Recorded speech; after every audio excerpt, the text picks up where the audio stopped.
let's go over the questions that we wrote, and now as a review, we can see what each of them is about. So, going back to oxygen hemoglobin dissociation curve, we have HPH and HB BARTs. So, let's ask ChatGPT what is HBH and HB BARTs. HBH and HB bars are both related to different types of alpha thalassemia. A genetic. So if you remember, I'm trying to remember. Thalassemia uh, is defected. The thalassemic people are defected in one of these subunits of the hemoglobin. So as we know, normal hemoglobin has the two alpha subunits and two beta subunits, but apparently in thalassemic people, one of them is a gamma subunit. So it's a genetic disorder affecting the production of hemoglobin in the body, and HPH is caused by a deletion of 3 out of the 4 alpha globin genes. So 3 of the genes for alpha globin are deleted, and HPH is a variant of hemoglobin formed when there is a deficiency of alpha globin chains. Individuals with HPH disease may have mild to moderate anemia, jaundice, enlargement of the spleen, and may require occasional blood transfusions. And HB Bart's is a condition where there is a deletion of all 4 alpha globin genes. So HB Bart's is one more.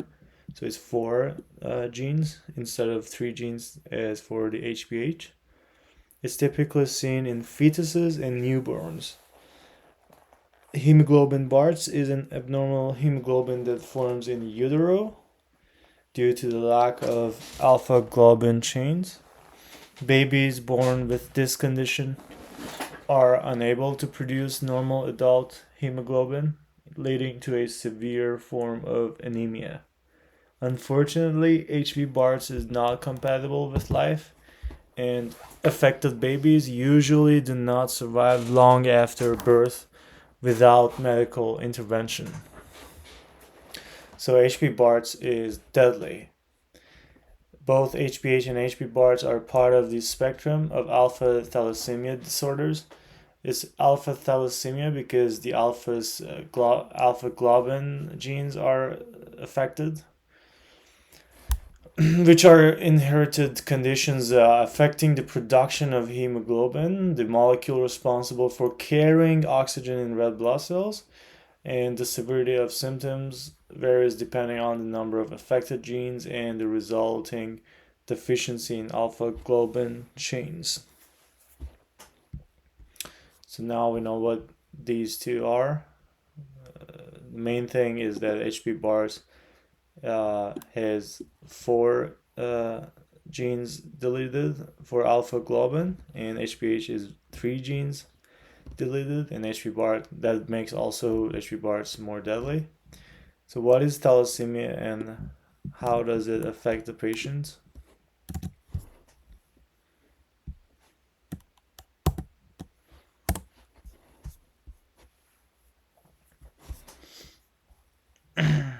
Here for HPH and HB bars, we don't need to know these for the MCAT. So in medical school, I'm assuming we need to know in details about these conditions. So thalassemia is a group of genetic blood disorders characterized by abnormalities in the production of hemoglobin, the molecule in red blood cells responsible for carrying oxygen throughout the body. It primarily affects the production of either alpha globin chains, alpha thalassemia, or beta globin chains, beta thalassemia. So This is how thalassemia affects patients. One, reduced hemoglobin production. So thalassemia leads to a decreased production of normal hemoglobin chains. In alpha thalassemia, the production of alpha globin chains is affected, while in beta thalassemia, it's the beta globin chains. This reduction results in fewer healthy red blood cells and less functional hemoglobin to carry oxygen. And also, it affects the patients with anemia.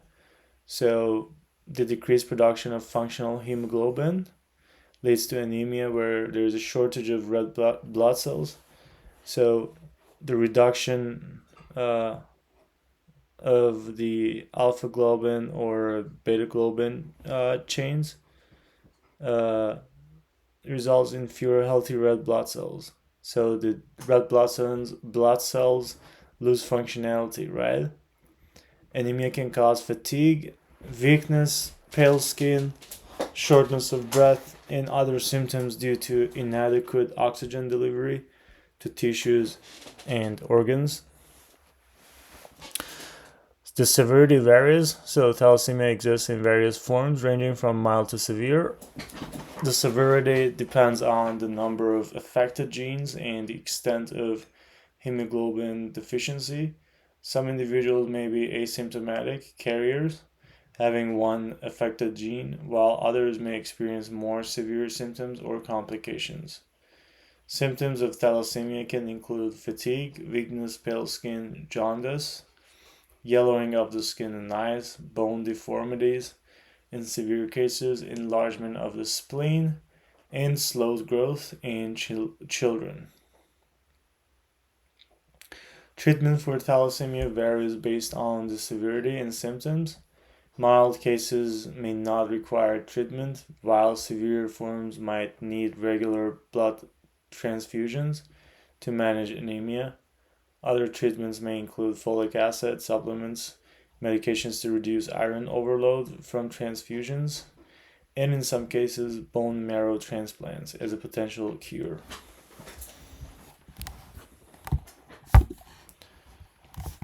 What tests does an endocrinologist write for a potentially thalassemic patient? When an endocrinologist suspects thalassemia or any related blood disorder, they may order several tests to confirm the diagnosis.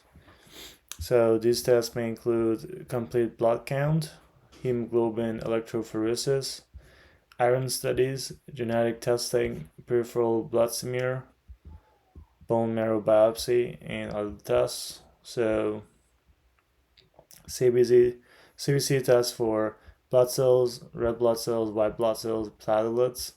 In thalassemia, the CBC often shows a decreased number of red blood cells and low levels of hemoglobin. And hemoglobin electrophoresis helps to identify the types of hemoglobin present in the blood.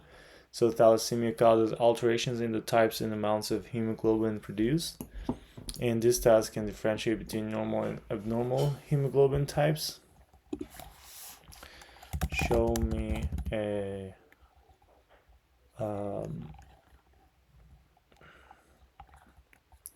lab test result for a thalassemic. How do you write thalassemic patient?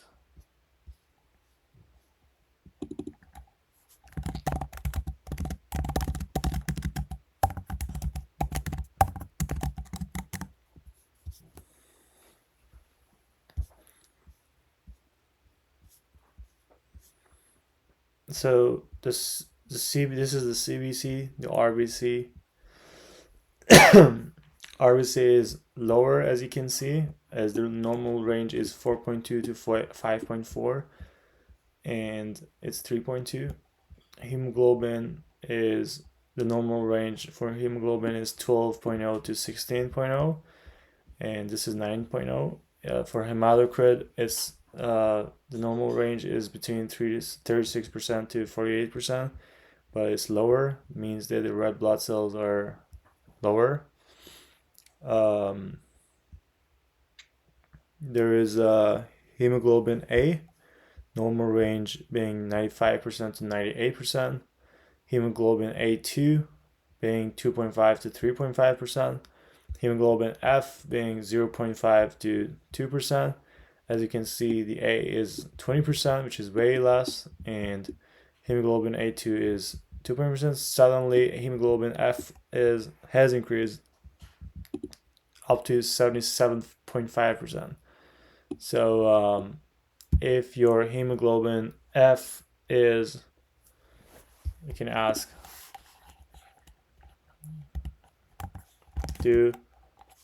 why does a thalassaemic patient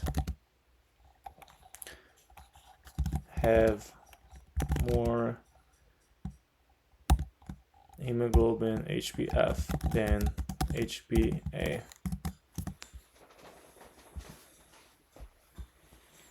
And you see the serum iron, ferritin.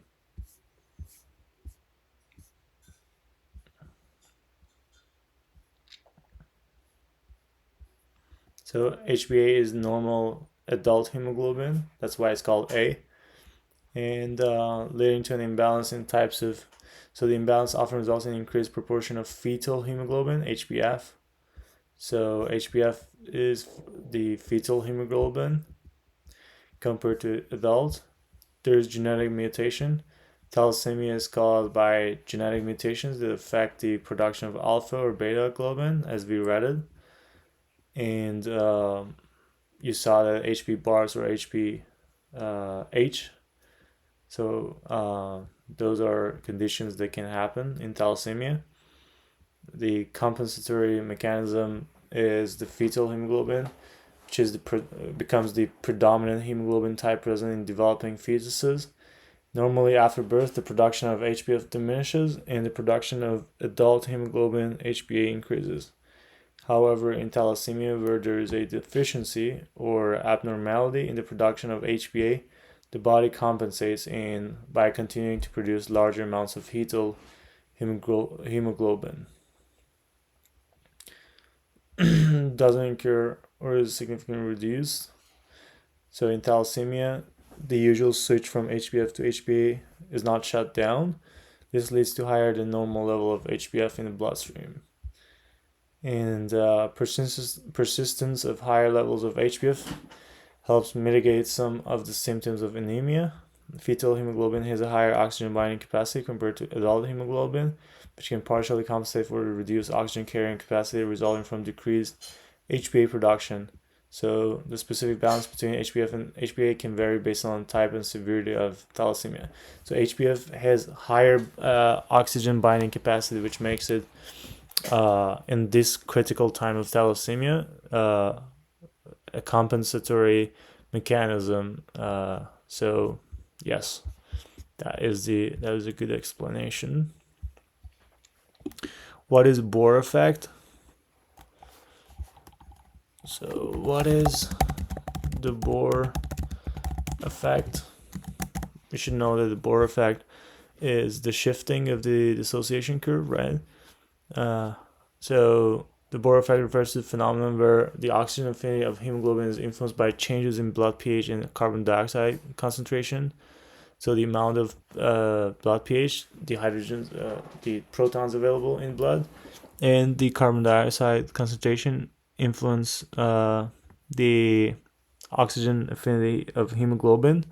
This effect plays a crucial role in the release of oxygen from hemoglobin to tissues that need it. So the key points about the Bohr effect is pH and CO2 levels.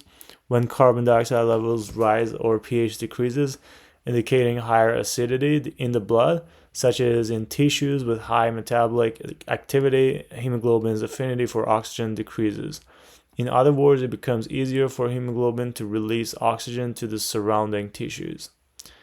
So how does it become easier for hemoglobin to release oxygen to the surrounding tissues? is when carbon dioxide levels rise or pH decreases. So when carbon dioxide levels rise, it means that you are getting more acidic, right? So the pH decreases, indicating higher acidity. Always higher carbon dioxide levels, it means higher acidity in the blood. So such as in tissues with high metabolic activity, like let's say maybe your heart or brain. I would say heart mostly, or lungs. Hemoglobin's affinity for oxygen decreases. So when you get acidic, the affinity for oxygen decreases from hemoglobin. So it becomes easier for hemoglobin to release oxygen to the surrounding tissues.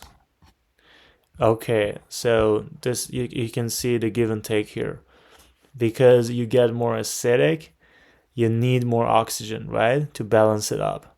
In order to balance it up, the affinity of hemoglobin for oxygen decreases in order to release oxygen easier, right? The effect on oxygen binding, hemoglobin's ability to bind oxygen is inversely related to acidity. So lower pH or higher CO2 levels weaken the bond between oxygen and hemoglobin, promoting the release of oxygen to the tissues. So the ability of hemoglobin to bind to oxygen is inversely related to acidity. We could see it from the pH and CO2 levels too. There is also tissue oxygenation. So this effect is especially important in tissues with high metabolic rates, like exercising muscles or actively respiring tissues, where oxygen demand is increased. So when you have an increased demand in oxygen, that means that you need to bring oxygen to those tissues, and hemoglobin needs to detach from the oxygen in order to release it in the tissues, right? So the Bohr effect helps in the unloading of oxygen from hemoglobin to meet the heightened tissue oxygen demand. This is when you are exercising the muscles or actively respiring tissues, like when you are running a relatively long distance with full intensity. That's when you need to breathe super fast, right? And you need oxygen. So for that oxygen to get released into the tissues, that's where you actually get the help from the Bohr effect, where hemoglobin is able to release the oxygens and becomes less attaching, less it has less affinity for the oxygens. There's also respiration regulation, which is when the Bohr effect is part of the body's regulatory mechanisms for balancing oxygen delivery to tissues based on their metabolic needs. So during exercise or in tissues with increased CO2 production, the Bohr effect ensures that oxygen is readily released from hemoglobin to meet the energy demands of the cells.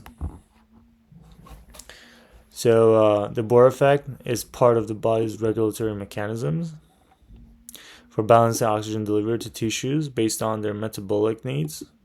Absolutely. During exercise or in tissues with increased CO2 production, the Bohr effect ensures that oxygen is readily released from hemoglobin to meet the energy demands of the cell. Overall, the Bohr effect describes the relationship between pH, CO2 concentration, and hemoglobin's affinity for oxygen. Amazing. Let's also see if we can cross these off.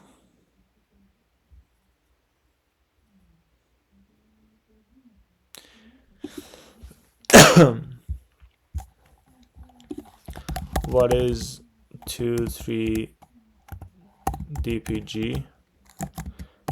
Is it related to Bohr effect?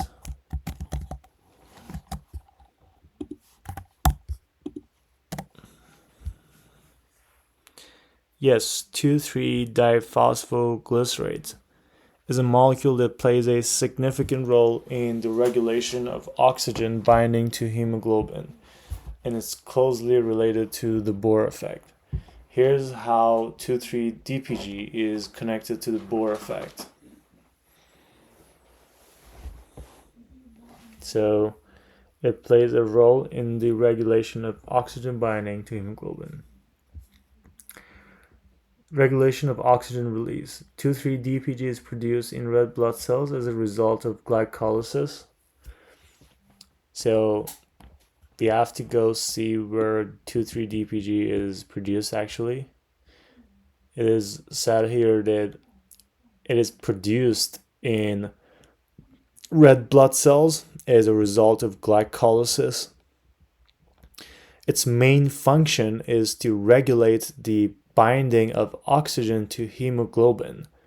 When levels of oxygen are low, such as in tissues with high metabolic activity or when you're exercising, 2,3-DPG binds to hemoglobin and reduces its affinity for oxygen. So it is actually 2,3-DPG that helps the hemoglobin by binding to it and reducing the affinity for oxygen. And it has impact on oxygen affinity. So when, yeah, we read that, making less likely to bind oxygen tightly. This decreases the affinity of hemoglobin for oxygen, facilitating the release of oxygen to tissues where it's needed. So when you need oxygen, your muscles are exhausted and need oxygen. Not only glycolysis helps you to burn that glucose and get energy from it, getting it through the mitochondria, eventually through the Krebs cycle and ETC and oxidative phosphorylation, but also the 2,3-DPG that is result is one of the products in is it a substrate or is it a product? Or is it just a molecule that is a result of glycolysis? So yeah, it's produced, right? It's a product in red blood cells specifically, right? So the Bohr effect connection, it's they're interconnected, and the influence it influences the binding and release of oxygen by hemoglobin. So both mechanisms respond to conditions in the blood and tissues. The Bohr effect, influenced by pH and CO2 levels, affects hemoglobin's affinity for oxygen, while 2,3-DPG concentration also impacts oxygen binding to hemoglobin. There's also tissue oxygenation, and we get the whole gist. Let's go to the hemoglobin dissociation curve here.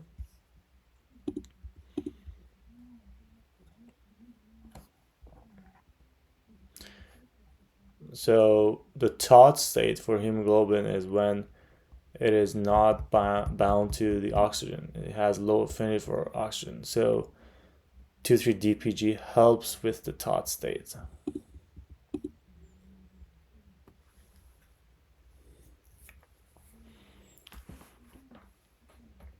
There's the relaxed state where it is bound to oxygen. The taut and relaxed are two configurations of hemoglobin. We have the positive cooperativity. When an enzyme binds a substrate, this event makes the enzyme have a higher affinity. So actually, what we can do here is that we can unlock these.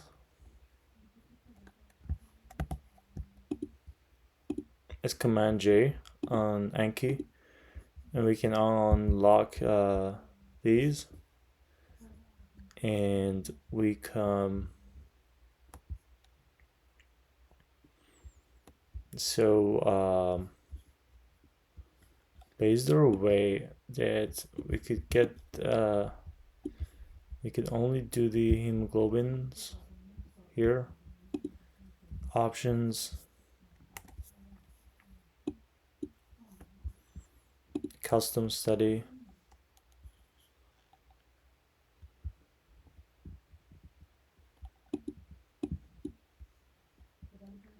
Okay, perfect. 100 cards from the deck. Choose tags. Amazing. We have the hemoglobin here. Let's study them. This is not what we got.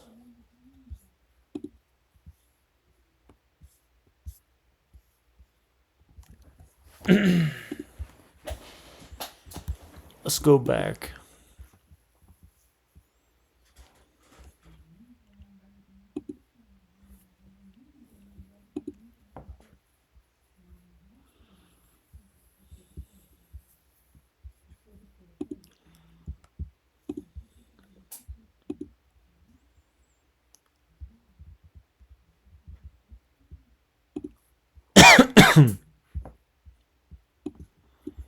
Oh, okay. So let's first. These are unlocked. Let's see if we can.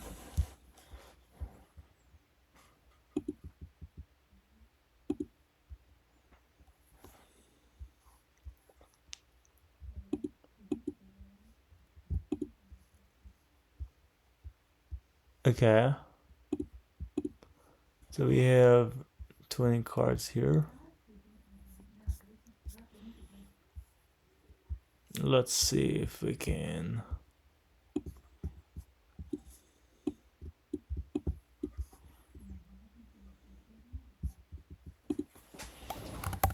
It's 20 cards. So let's. Okay, let me just answer this question, see if I can get the next one. For the hemoglobin dissociation curve, as I remember, there is a carboxylic acid group, a backbone. There's the amino backbone group. There's the aspartic acid and glutamic acid R group. Histidine R group. These are the basic ones. So the basic one, so the acidic ones go from 3, 4, then this, and then we have 6, 8 for the amino group. So it's histidine, amino, lysine, and arginine are 10.8 and 12.5.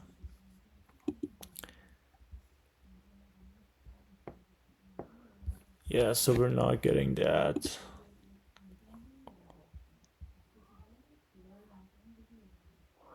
Let's see.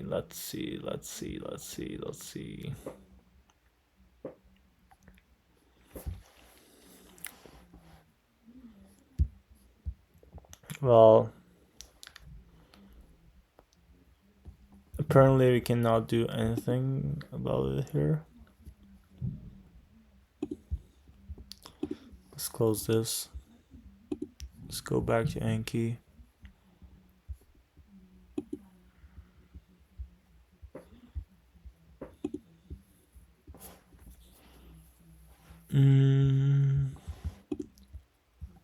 So we want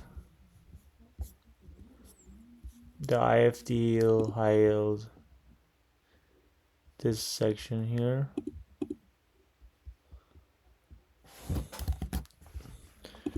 We want this whole thing. So add to selected notes, remove from selected notes, rename with parents.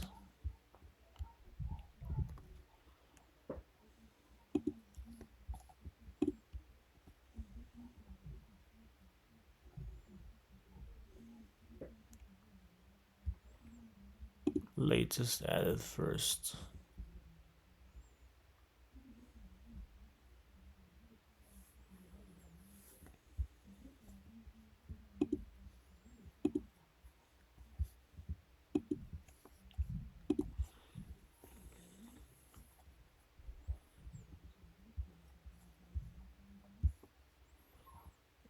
let's see.